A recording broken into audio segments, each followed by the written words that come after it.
Well, how do you get the power? Power, you seize power. You don't beg for it. You don't plead. You don't ask the master. Power is something that victors win only. So there's, in my opinion, we haven't seen many examples of power being received, because usually we're told we receive power whenever we receive handouts and representation. You are now tuning in to TNJ Radio Show.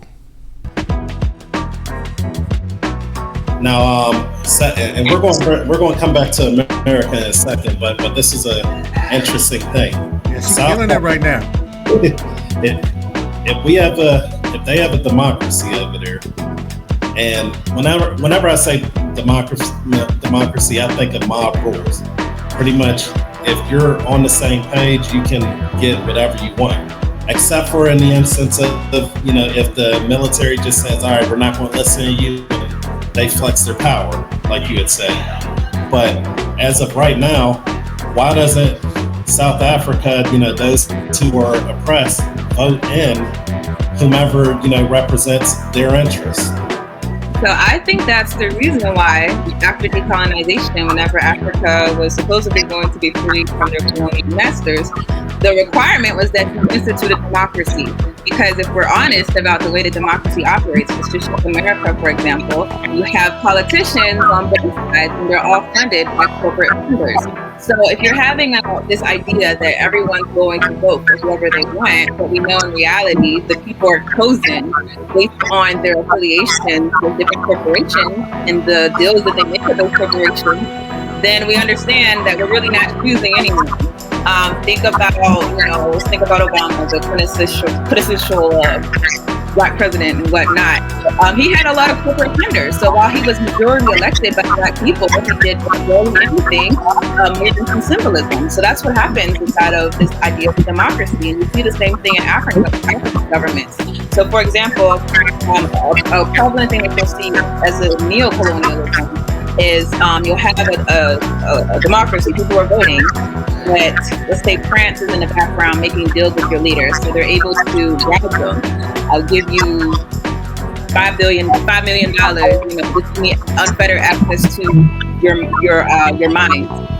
The people don't know any of this. They elected the president, but this is how neo-colonialism is able to operate. So whenever you have these democracies, I would argue that's the preferable method of government, because it allows for these covert operations where they could still seize control of the land, even if they're not formally colonizing it.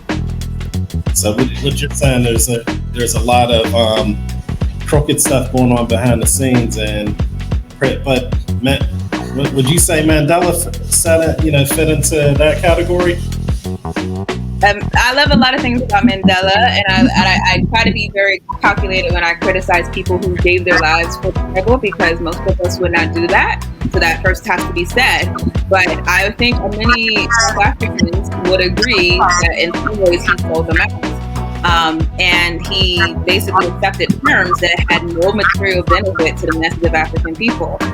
In my opinion, that's something that we all should be able to look at and say that you did not ultimately tear down apartheid. You allowed apartheid to evolve into something, and now it's more difficult to get out of the situation, because when it evolves, it's hard to identify who is the enemy. Because like I said, now the black faces are the ones that are in control. You're not thinking so much about the white people that are funding them. So that's the problem with those types of concessions. Okay. So, and Nelson, that's I'll be careful. I don't agree with his politics, at all.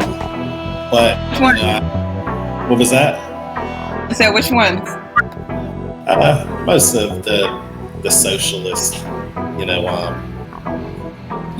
type things, in regards to Mandela. He wasn't a socialist though. He had a lot of. Was he a communist? No, he was categorized as that, because at that time, if they want to find a way to demonize someone, they called him a communist. But they called him a terrorist. They did call him that, and that was more so the United States government, because technically, if you're people who are fighting for your liberation and using violence, then you're going to look a terrorist. But I would say that that's just someone fighting for their freedom, the same way that Americans fought for their freedom from the British, I guess.